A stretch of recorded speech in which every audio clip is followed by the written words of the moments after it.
শুভ সকাল বন্ধুরা। দেখো আকাশের অবস্থা কীরকম অন্ধকার করে মেঘ করেছে।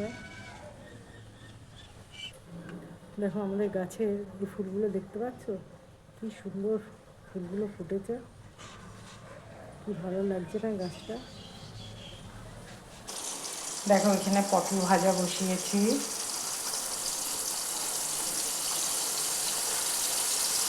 পটল ভাজা হচ্ছে। আর এই পাশে বসিয়েছি অরহরের ডাল। আমি অরহরের ডালটা না কুকারে করি না, আমার ঠিক খুব একটা ভালো লাগে না, তো ওই জন্য আমি অরহরের ডালটা গামলাতেই করি। তো দেখো মোটামুটি আমার অরহরের ডালটা সিদ্ধ হয়ে গেছে। এরপরে এই যে তরকারি সব কুটে রেখেছি, এখনও হয়নি। তো এই পটল ভাজাটা আগে করে নিই, তারপরে আরও করছি আর কি আস্তে আস্তে। ভাতটাও সেই যে একবার ফুটিয়ে রেখে দিয়েছি, ভাতটা একদম লাস্টে বসাবো। তরকারিগুলো সব করে নিই তারপরে। দেখুন এখানে পোস্তটা আমি কুকারে বসালাম। পোস্তটার মধ্যে আমি আলুটা দিলাম, একটু জল দিলাম, আর আন্দাজ মতো নুন দিয়ে আমি কুকারে একটা সিটি দিয়ে নিচ্ছি।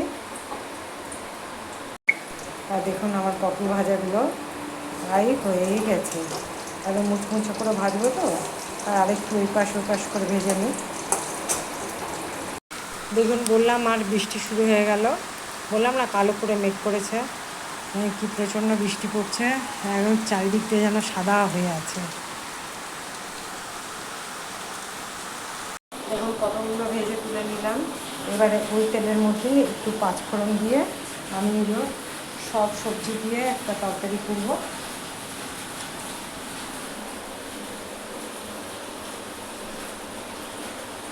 আর এই যে কুকারের সিটিটাও গ্যাসটাও বন্ধ করে দিলাম, একটা সিটি পড়ে গেছে। তো এখানে আমি পাঁচফোড়নটা দিয়ে দিই, পাঁচফোড়নটা দিয়ে দিলাম।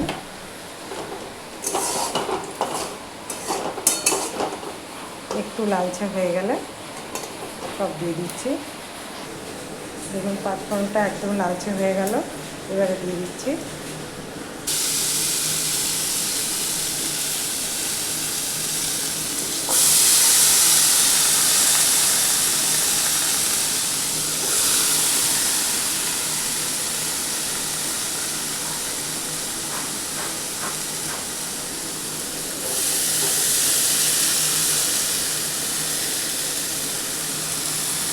এর মধ্যে পড়বে শুধু একটা টমেটো।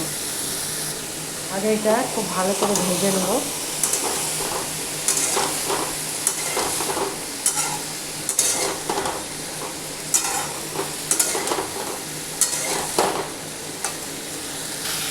দেখুন মোটামুটি ভাজা হয়েছে, এরপর আমি দিয়ে দিচ্ছি নুন আর হলুদ। দেখুন নুন দিয়ে দিলাম, আন্দাজ মতন হলুদ দিয়ে দিলাম, আর টমেটোটাও কিছু করে দিয়ে দিলাম।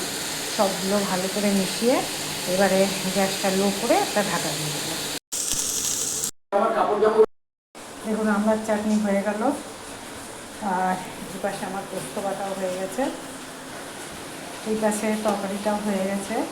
দেখুন 3টে কাঁচা লঙ্কা দিয়ে দিলাম, 3টে কাঁচা লঙ্কা দিয়ে তরকারিটা নামিয়ে দিলাম।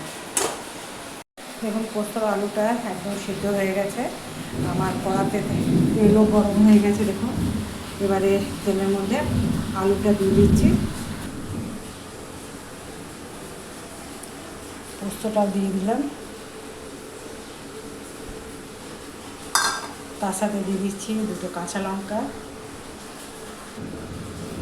এবারে একটু ঢাকা দিয়ে জলটা একটু কমলে তারপরে নামাবো। দেখুন পোস্তটাও কমপ্লিট হয়ে গেল।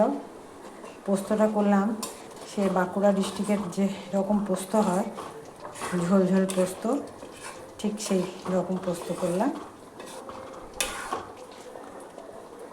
এমনি রাখবো, উপর থেকে একটু কাঁচা তেল ছড়িয়ে দেবো। আর ভাতটা এই যে বললাম সবার লাস্টে ভাতটা বসাবো। আর এই যে চিকেনটা এবার একটু গরম করব, বাস তাহলেই হয়ে গেল রান্না শেষ। যাই হোক সব কিছুই দেখালাম। ভালো লাগলে অবশ্যই একটা লাইক করবেন।